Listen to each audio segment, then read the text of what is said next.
Everyone, good morning. আবার একটা নতুন ভিডিওতে সবাইকে অনেকখানি ভালোবাসা জানিয়ে আবার একটা নতুন ভিডিও শুরু করলাম।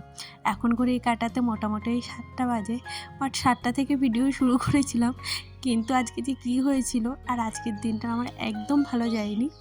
আজকে সকাল থেকে একটু শরীরটা ভালো লাগছিল না, মানে কাজ করতে ভালো লাগছিল না, কেন জানি না। আর তোমাদের সাথে তো প্রতিদিন ভিডিও শেয়ার করতে পারি না, তাই সব কথা আর বলাও হয় না। যাই হোক, আজকে শুরু করেছিলাম ঘর মোছা সকালবেলা 7টায়। ঘর মোছার পর এখন কটা বাজে জানো? ওই 10:30 কি 11টা। তো এখন আবার ঘর মুছতে এসেছি, এক জায়গায় যাওয়ার কথা ছিল, তো সেইখানে আর যাইনি, তার জন্য আর ভিডিও করিনি। মনটা ভীষণ খারাপ হয়েছিল, তার জন্য আর কি। বাড়িতে ডাল ভাত রান্না করেছিলাম সকালে, তারপরে আমার বরকে বলেছিলাম একটু চিকেন আনতে বা মাটন আনতে, কিন্তু ও কিছুই আনেনি। বাজার থেকে ওই কটা মাছ নিয়ে এসছে। আমার তো রাগ প্রচণ্ড হচ্ছিল যে আজকের দিনটা তুমি এরকম করলে কেন, সারা বছর কি এইভাবে কাটাবে? তো তার জন্য ওর সাথে একটু রাগারাগি হয়েছিল, ভিডিও শ্যুট করিনি। এই যে তারপরে ভাবলাম না, তোমাদের সাথে একটু শেয়ার করি। আর প্রতিদিন ভিডিও শ্যুট করে তোমাদের সাথে ছাড়া হয় না, কারণ হচ্ছে আমি আর না এখন টাইমে পারি না, মানে সব কিছু নিয়ে সামলে আমি আর পারছি না। তাই এখন ভাবছি একদিন পর একদিন লং ভিডিও দেবো, আর শর্ট ভিডিও তো তোমাদের সাথে শেয়ার করি। যাই হোক, এই যে দেখো রোদটা কেমন পড়েছে। আমি ওর জন্য পিঠে ওই আমার মেয়ের একটা ছোট টাওয়াল সেটাই নিয়ে নিয়েছি। আর জানোই তো কালকে কেমন বৃষ্টি হয়েছিল তার আগের দিন। তো একদম এখানে মাটি মাটি হয়ে গেছে জানো তো, সেগুলো পরিষ্কার করতে আমার অনেকটা টাইম লেগে যায় এখানে।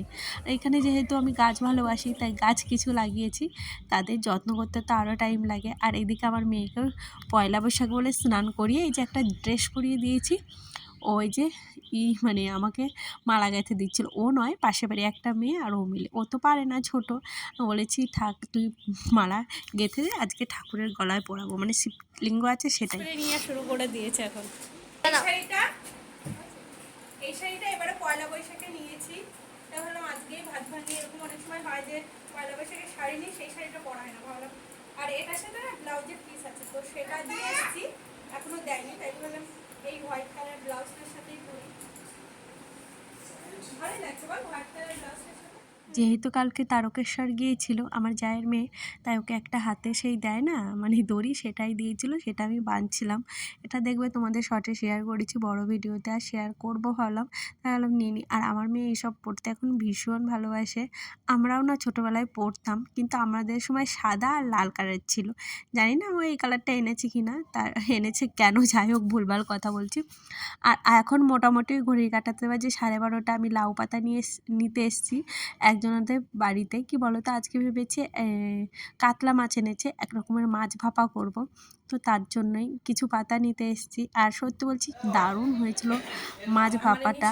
আর এইদিকে আবার আমি রান্না করছি, কেননা কোথাও তো যাওয়া হলো না, তার জন্য ভাবলাম চলো ভাতই রান্না করি, কি আর করবো। সকালবেলা তো রান্না করেছি, ভাত এখনও রয়েছে, ভাত ওই যে বললাম না মাছ পাতা দেবো, সেটা ভাতেই সিদ্ধ দিতে হবে। আর এই দেখো এদিকে সুন্দর করে ভাত চাপিয়ে দিয়ে এসেছি, আর এদিকে পুজো দিয়ে ফেলেছি, মানে গুছিয়ে গাছিয়ে।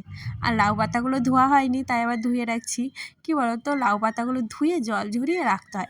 আজকে কিন্তু আমি ফার্স্ট রাঁধবো, কেননা এর আগে আমি রান্না করিনি। আর কিছু চুনো মাছ আছে, সেগুলো ভেবেছি কলা পাতায় মাছ দেবো আর কি, পাতায় মাছ দেবো যেটা বলে। অনেকে অনেক নামে বলে, আমি পাতায় মাছই বলি, আবার বাপের বাড়িতে ওটাই বলে। তার জন্য কিছু আলু আর ওই যে পেঁয়াজ কুচিয়ে নিচ্ছি। আর না আমি না ছুরি দিয়ে ভালো কাটতে পারি না, তবে চেষ্টা করছি। আর ছুরি দিয়ে না কেটে বটি দিয়ে কাটলেই মনে হয় আমি ভালো করতাম। আজকে না মাছ ভাজাটা যত ভালো হয়নি, আলুগুলো যত সরু সরু করা হয় তত বেশি টেস্ট লাগে, কিন্তু ওই যে আমার ভুলের জন্য এটাই হয়েছে। আর তোমরা কে কোথা থেকে ভিডিওটা দেখছো অবশ্যই কমেন্ট করে জানিও। আর কথাই আছে মাছে ভাতে বাঙালি, তো ভাবলাম আমার কথা মতো হয়তো আনিনি খাবার, কিন্তু এই যে মাছটা এনেছে, এটা দিয়েই একটু অন্যরকম করে রান্না করি, যেহেতু আমাদের বাঙালিদের প্রথম দিন এটা বছরে, তো সেটা তো একটু ভালো স্পেশাল কাটানোই যায়, তাই না? বাইরে তো যাই না সবসময়, আর যাওয়া হলো না যখন, বাড়িতে একটু অন্যরকমভাবে কাটাই আর কি। আর এগুলো মোরলা মাছ তোমরা সবাই জানো, তবে আমার পুঁটি মাছ বেশি আর কি, মাছ ভাতে ভীষণ ভালো লাগে। আর এই যে এরকম আগের থেকে আমি মাখিয়ে নিই, মানে পেঁয়াজ আদা রসুন সবই দিই আমি। অনেকে পেঁয়াজ আদা রসুন দেয় না, বাট আমি সবটাই দিই।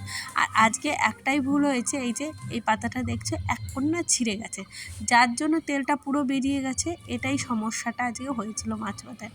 তবে মাছ পাতায় দিলে না আলুগুলো যদি সরু সরু করে কাটা হয় তাহলে বেশি ভালো হয়। আর এই যে দেখছো আমি চলে এসেছিলাম পাশে বাড়ি একটু দিদিদের বাড়ি, মানে এই মাছ ভাপাটা কী করে দেয় আমার জানা নেই, তবে যা যা বলেছিল সর্ষে পোস্ত আর কাঁচা লঙ্কা আর হলো জিরে, তো সব বেটে নিয়ে আমি চলে এসেছি।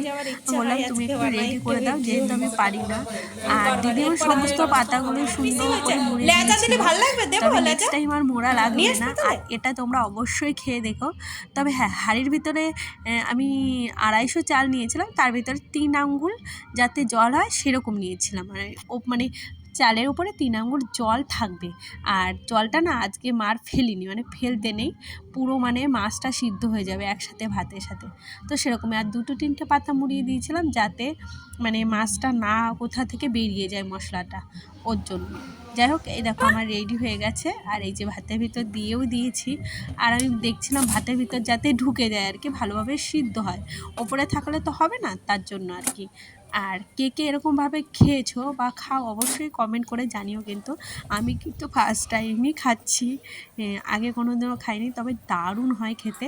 আর এই দেখো এদিকে আমার মাছ পাতায়ও রেডি হয়ে গেছে। তবে দুঃখ লাগছিলো মাছ পাতাটা অত টেস্টি হয়নি আর কি। যাই হোক, তোমরা কে কীভাবে কাটালে অবশ্যই কিন্তু কমেন্ট করে জানিও। আর ভিডিওটা ভালো লাগলে অবশ্যই লাইক কমেন্ট করে পাশে থাকো। তো আজকের ভিডিওটা এখানেই শেষ করলাম। ভিডিওটা যদি একটু ভালো লেগে থাকে তাহলে প্লিজ একটা কমেন্ট করে যেও, তোমাদের ভালোবাসা আমার সব সময় দরকার। আজকের মতো টাটা।